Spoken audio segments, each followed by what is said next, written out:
Lo que Claudia Sheinbaum puso sobre la mesa no tardó en convertirse en algo mucho más grande que una simple propuesta de austeridad. En apariencia, la iniciativa buscaba reducir gastos, recortar privilegios y ordenar estructuras políticas que, desde la narrativa oficial, se habían convertido en focos de exceso y despilfarro. Pero apenas empezó el debate, quedó claro que el verdadero conflicto no estaba solo en el dinero, estaba en el poder, porque en el momento en que Sheinbaum respaldó una reforma que tocaba el número de regidores, los presupuestos de los congresos locales y la posibilidad de abrir la revocación de mandato en un momento políticamente explosivo, la discusión dejó de ser técnica. Se volvió una disputa directa sobre quién define las reglas del sistema político mexicano: los estados, los congresos, los partidos o la presidencia. Ese fue el primer gran movimiento de Sheinbaum. No actuar como una presidenta cautelosa que espera consensos largos y negociaciones silenciosas, sino como una líder que empuja una agenda propia y obliga a todos los actores a reaccionar. Su argumento era claro: la autonomía local no puede ser refugio de privilegios, salarios desproporcionados ni estructuras infladas que consumen recursos públicos. Pero sus adversarios vieron otra cosa. Vieron a una presidenta entrando en territorios que históricamente habían sido defendidos como parte del Pacto Federal. Ahí surgió el choque central desde la oposición, especialmente PRI y Movimiento Ciudadano. Comenzaron a advertir que Sheinbaum no estaba presentando una reforma electoral ni una simple corrección administrativa, sino una operación de control político desde el centro. Según esa lectura, la austeridad era el argumento visible, pero detrás de ella se movía una lógica más profunda: recortar márgenes de maniobra, imponer criterios desde la presidencia y redefinir la relación entre el poder federal y las entidades. Y cuando el debate pasó al tema de la revocación de mandato, la tensión escaló todavía más. Morena defendió la idea como una ampliación democrática. La oposición la leyó como una maniobra para llevar a Sheinbaum al centro de la contienda política futura, aprovechando su nivel de respaldo y convirtiendo su figura en palanca electoral. En otras palabras, la discusión ya no era sobre ahorro, era sobre estrategia.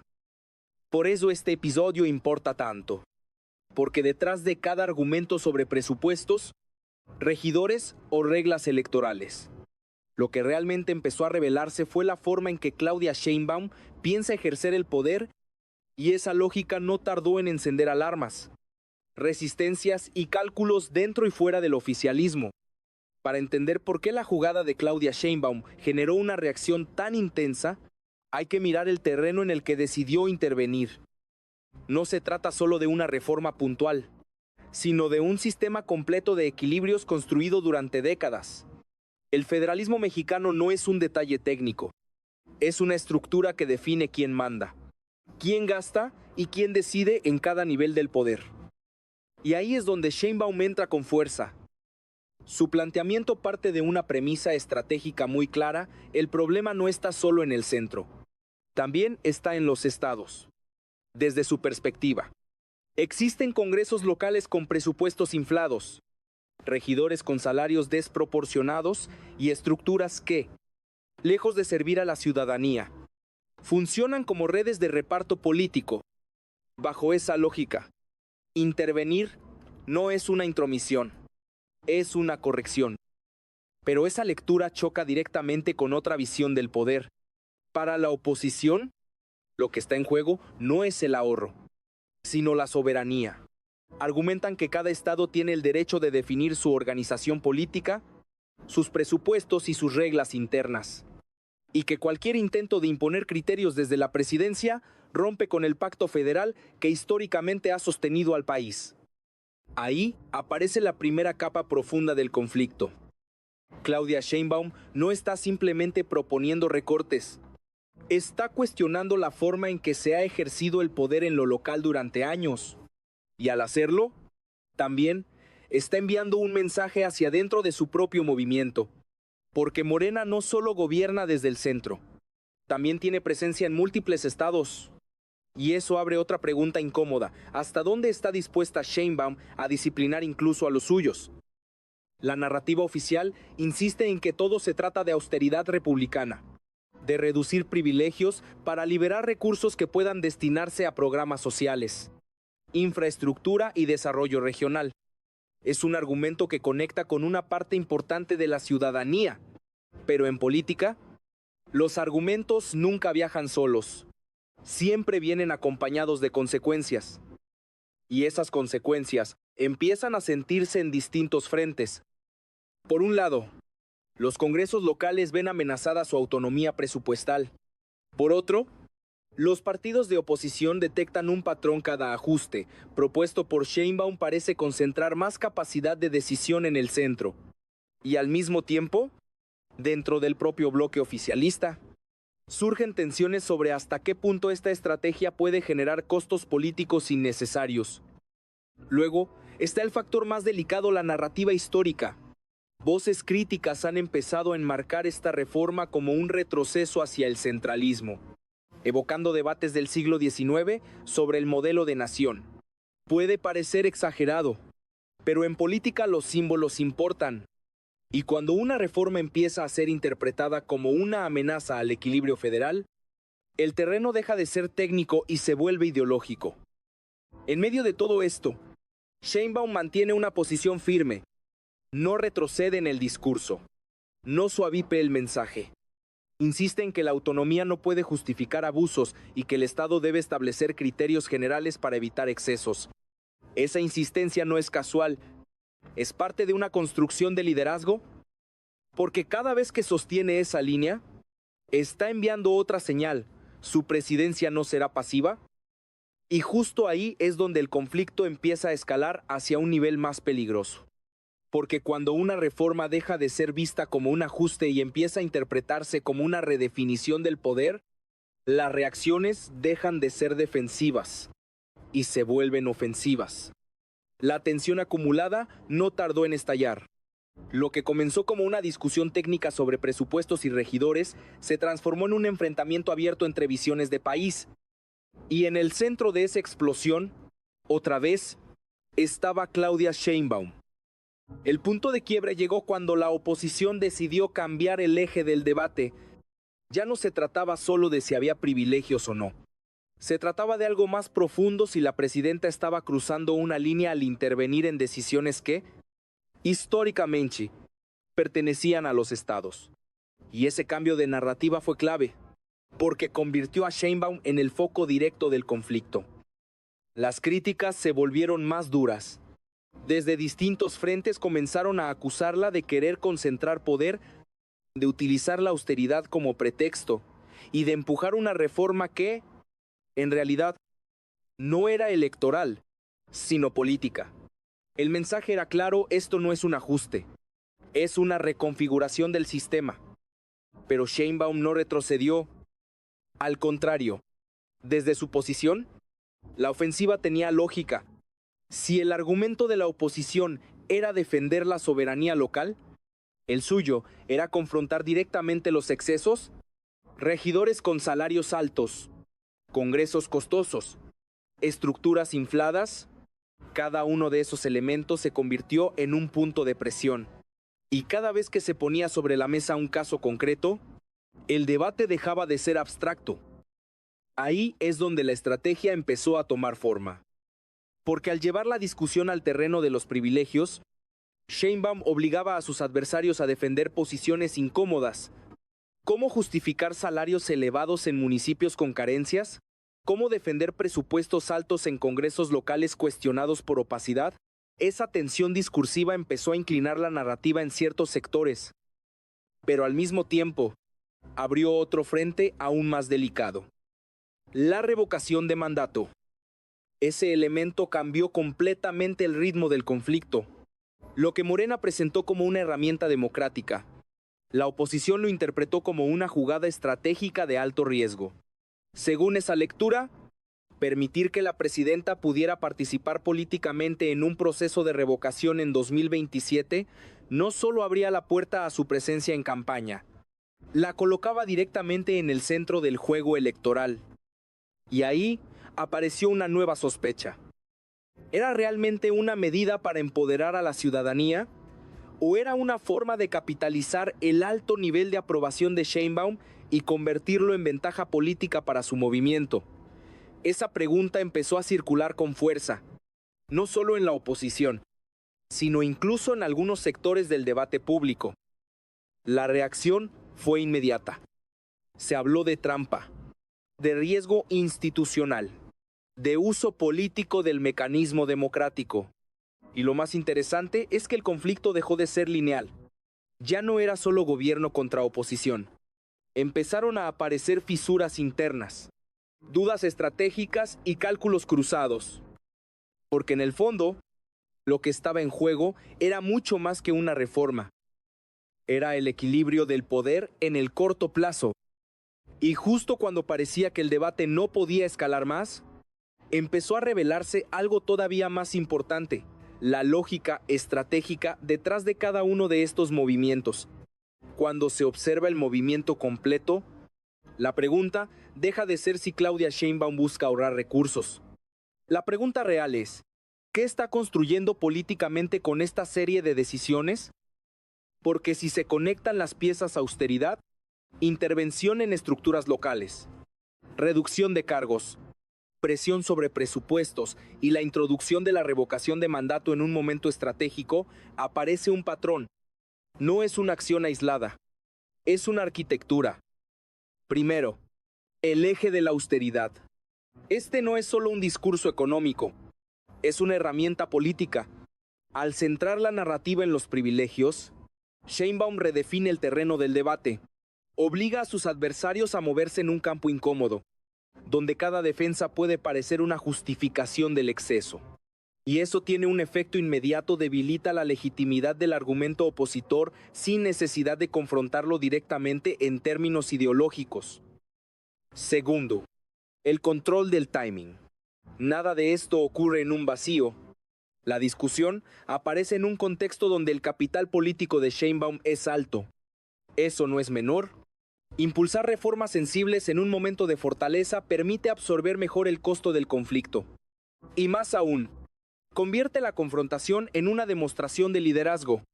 Cada ataque recibido puede ser reinterpretado como resistencia al cambio. Tercero, la dimensión territorial. Al intervenir en temas locales, Sheinbaum no solo está corrigiendo estructuras, está ampliando el alcance del poder presidencial. Está diciendo, en términos prácticos, que el centro puede establecer criterios cuando considera que hay desviaciones. Y eso, aunque se presente como una medida técnica, tiene implicaciones profundas. Redefine el equilibrio entre federación y estados. Pero hay un cuarto elemento que cambia todo: la revocación de mandato. Aquí la estrategia se vuelve más arriesgada, pero también más sofisticada. Porque permitir o abrir la posibilidad de que la presidenta esté en el centro de un proceso de revocación no es solo un acto democrático, es una jugada de posicionamiento. Si la popularidad se mantiene, ese mecanismo puede convertirse en una plataforma política de enorme impacto. No solo legitima el poder, lo amplifica. Y eso explica por qué la oposición reacciona con tanta fuerza. Desde su perspectiva, no están viendo una reforma neutral, están viendo una acumulación de ventajas. Ven a una presidenta que, bajo el discurso de la austeridad, presiona estructuras locales, que, bajo la bandera de la democracia, podría colocarse en el centro de la contienda futura, y que, además, mantiene un nivel de aprobación que convierte cualquier exposición pública en un activo político. Pero incluso dentro de Morena, esta estrategia no está exenta de riesgos. Porque abrir la puerta a la revocación también implica abrir un escenario de movilización constante. Significa exponer la figura presidencial a dinámicas electorales anticipadas. Y eso puede generar tensiones internas, especialmente entre quienes prefieren estabilidad frente a quienes buscan capital político inmediato. Aquí es donde la jugada de Sheinbaum se vuelve realmente interesante. No está eligiendo el camino más seguro. está eligiendo el camino que le permite consolidar control, reforzar narrativa y proyectar poder, incluso si eso implica aumentar el nivel de conflicto. Y en política, esa decisión siempre tiene consecuencias, porque cada movimiento que concentra poder también genera resistencia. Y esa resistencia, tarde o temprano, encuentra la forma de reorganizarse. Las consecuencias de la estrategia de Claudia Sheinbaum no tardaron en empezar a materializarse, y no solo en el discurso, sino en la dinámica real del poder. Porque cuando una presidenta decide empujar cambios que tocan intereses, estructuras y equilibrios históricos, lo que sigue no es estabilidad, es reacomodo. El primer impacto se siente en los estados, gobernadores, congresos locales y élites políticas regionales comienzan a percibir que el margen de maniobra se está estrechando. Ya no se trata únicamente de administrar sus propios recursos o definir sus estructuras internas. Ahora existe una presión adicional a alinearse con criterios federales que pueden redefinir sus decisiones. Y eso cambia el cálculo político en cada entidad. Para algunos, adaptarse es la opción más pragmática. Para otros, resistir se vuelve una necesidad. Ahí es donde la oposición empieza a reorganizarse. El discurso deja de ser únicamente crítico y empieza a tomar forma como narrativa de defensa. Defensa del federalismo, defensa de la autonomía, defensa de los equilibrios institucionales. No porque todos estos actores compartan la misma visión, sino porque encuentran un punto común frente a la estrategia de Sheinbaum. Pero esa resistencia tiene un límite, porque mientras el debate se centra en principios abstractos, Sheinbaum sigue anclando su narrativa en algo mucho más concreto: el dinero público. Y eso es clave. Cada vez que se habla de salarios altos, de estructuras infladas o de recursos mal utilizados, la discusión vuelve a un terreno donde la ciudadanía puede conectar fácilmente. Y ahí, la oposición pierde ventaja.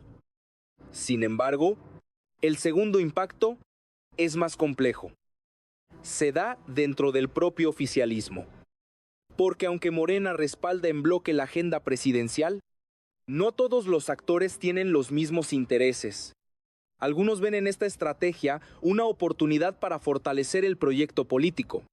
Otros, en cambio, empiezan a percibir riesgos, especialmente en lo relacionado con la revocación de mandato. Y esa preocupación no es menor, porque abrir ese mecanismo en el corto plazo implica someter el liderazgo presidencial a una dinámica permanente de evaluación política. Implica activar estructuras de movilización, generar tensiones territoriales y, sobre todo, exponer al movimiento a un desgaste anticipado. Lo que hoy parece una ventaja, la alta aprobación podría convertirse en un punto de presión si el contexto cambia. Ese es el dilema interno. Y mientras tanto, el tercer impacto empieza a proyectarse hacia el futuro. Si Sheinbaum logra consolidar esta narrativa austeridad, control del gasto, disciplina política, podría redefinir el estándar de lo que se considera aceptable en la gestión pública. Podría obligar a otros actores a moverse bajo sus reglas. Y en ese escenario, su liderazgo no solo sería fuerte en el presente, se convertiría en referencia para el siguiente ciclo político. Pero si la resistencia crece, si las tensiones internas aumentan o si el contexto cambia, la misma estrategia podría volverse en su contra. Porque cada intento de concentrar poder también eleva el costo del error. Y en ese punto, todo se reduce a una sola pregunta: ¿está Claudia Sheinbaum construyendo una base más sólida de gobernabilidad o está abriendo un frente de conflicto que será más difícil de controlar en el futuro? La respuesta aún no es evidente, pero lo que sí es claro es que el tablero ya cambió. Y lo que ocurra después dependerá de cómo se jueguen los siguientes movimientos. Al final, lo que Claudia Sheinbaum ha hecho no es solo lanzar una reforma, ha obligado a todo el sistema político a definirse. Y eso, en sí mismo, ya es una jugada de alto nivel, porque cada actor ha tenido que revelar su posición. La oposición, defendiendo el federalismo y alertando sobre una posible concentración de poder. Los gobiernos locales, midiendo hasta dónde pueden resistir sin quedar expuestos. Y dentro de Morena, ajustando sus propios equilibrios frente a una presidencia que no está dispuesta a ceder el ritmo. Ese es el verdadero punto de inflexión. Sheinbaum no está gestionando el poder, está redefiniendo cómo se ejerce. Y lo hace con una combinación que no es casual: narrativa de austeridad, presión institucional y una posible activación de mecanismos democráticos que, al mismo tiempo, pueden convertirse en herramientas políticas. Esa mezcla es la que genera tanto respaldo como preocupación, porque puede consolidar liderazgo o tensionar el sistema hasta un límite incómodo. Aquí aparece el elemento más decisivo: el tiempo. Si su popularidad se mantiene, si logra sostener la narrativa de combate a los privilegios y si la oposición no consigue articular una alternativa clara, esta estrategia puede fortalecerla aún más. Puede convertir cada conflicto en una demostración de autoridad, puede hacer que cada resistencia parezca defensa de intereses. Pero si el contexto cambia, si la economía presiona, si surgen crisis o si las tensiones internas crecen, entonces el mismo modelo puede volverse frágil, porque una estructura basada en control y exposición constante también es más vulnerable al desgaste. Y eso nos lleva al punto final. Claudia Sheinbaum ha decidido gobernar avanzando, no esperando. Ha elegido intervenir, no administrar. Ha optado por mover el tablero, aunque eso implique abrir conflictos que antes estaban contenidos. La pregunta ya no es qué propone. La pregunta es hasta dónde está dispuesta a llegar. Y más importante aún, ¿quién podrá detenerla si su estrategia funciona? Si esto nos te está ayudando a entender mejor lo que realmente está en juego detrás de estas decisiones, vale la pena seguir de cerca cada movimiento, porque lo que hoy parece una discusión técnica podría definir el rumbo político de los próximos años. Lo que viene no es menor. Es el siguiente capítulo de una presidencia que decidió no jugar a la defensiva,